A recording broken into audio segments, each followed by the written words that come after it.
Hello, everyone. My name is Blaine Traylor. I am a senior chemistry major, and I will be going into medical school next year. Over the last 2.5 years, I have been working on... What is with me, dude? Stop it. Just keep going. Oh, Go again. okay. Yep. Yep. You're going to have 7,000 files. I don't want to have to edit this. If I had Windows Movie Maker, it'd be easy. But using this shitty online software... It took 2 seconds.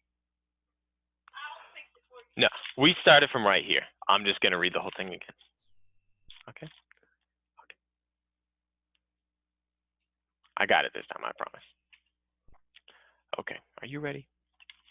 Okay, in 3, 2, 1. Hello, everyone. My name is Blaine Traylor. I am a senior chemistry major, and I will be going into medical school next year. Over the last 2.5 years, I have been working on this project, which sought to synthesize peptides with potential anti-cancer properties. Cancer is one of the most ubiquitous diseases known to man and has been around as long as recorded history. Almost everyone has been affected by cancer in some way, whether through themselves or through a friend or family.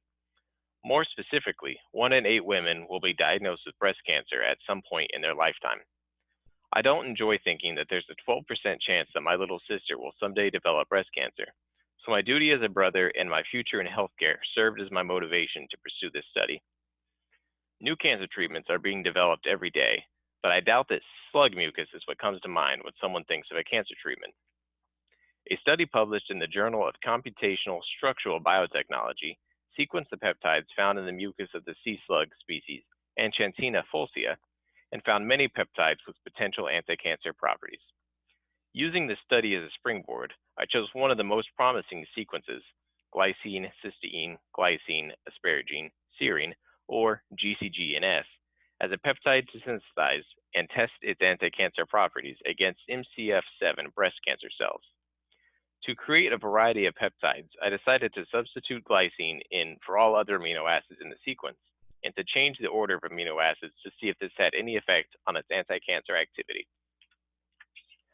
The project began by determining the best way to synthesize peptides, and I landed on solid-state peptide synthesis due to its relative simplicity with synthesizing short peptides. The synthesis begins by adding an amino terminus protected amino acid to the solid resin beads.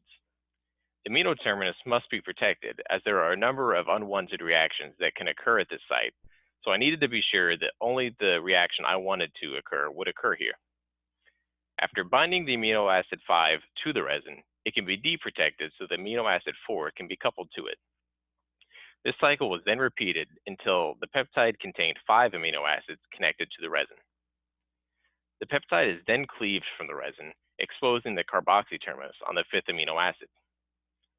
Convention dictates that peptides are written from the N terminus to the C terminus, so it was required that I build my peptides backwards. After cleaving the peptide, we're left with an unpurified peptide. As you can see in Table 1, the synthesis produced only milligram quantities of each peptide. There are now 2 options of what to do with this peptide. The unpurified peptide can be used directly in the bioassay, or it can be purified and then used in the bioassay. For purification, I settled on a C18 spin column, which binds the peptide to the resin in the column, allowing contaminants to be washed away via centrifugation. After all contaminants have been washed away, the purified peptide is removed from the resin and is then able to be used in the bioassay. After the choice to purify or not to purify is made, the peptide is dissolved and added to the wells of a 96-well plate where MCF7 breast cancer cells have already adhered to the bottom of the wells. The peptide was allowed to react with the cells for at least 24 hours. Then, a molecule that changes color when it interacts with metabolically active cells was added to each well. Then the cell viability was assessed using a BioRad microplate absorbance reader at 570 nanometers. This instrument outputs data that then tells us how effective the peptide was at lowering the cell's viability. The results from the initial synthesis shown in Figure 3 were initially surprising. As you can see, the cell viability for almost all peptides increased, meaning that the cells were made more viable by treating them with the peptides. The literature suggests that leaving unpurified peptides for more than 1 month can result in degradation, meaning that the peptides essentially broke down into individual amino acids, which the cancer cells can then use for growth and development.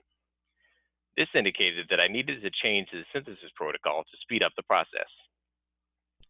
For a faster synthesis, I switched to another standard solid-state synthesis protocol that has much shorter coupling times, lowering the time it takes to synthesize one peptide from about 20 hours to about 7 hours. The effectiveness of this change can be seen in Figure 4's unpurified peptides. The data suggests that while the peptides were no longer degrading, the residual solvents like trifluoroacetic acid might still be present, indicated by the steep drop in viability. Thus, the need for a quick purification method was realized. The purified peptide data seen in Figure 4 suggests that purification truly was important for determining whether the peptides themselves were reducing viability. As you can see, there was a significant decrease in cell viability for GGGGS, GGGGG, and GGCNS when compared to Figure 3. The increase in viability in GGGGS and GGCNS from their unpurified counterparts suggests that the solvent toxicity was either reduced or removed in purification.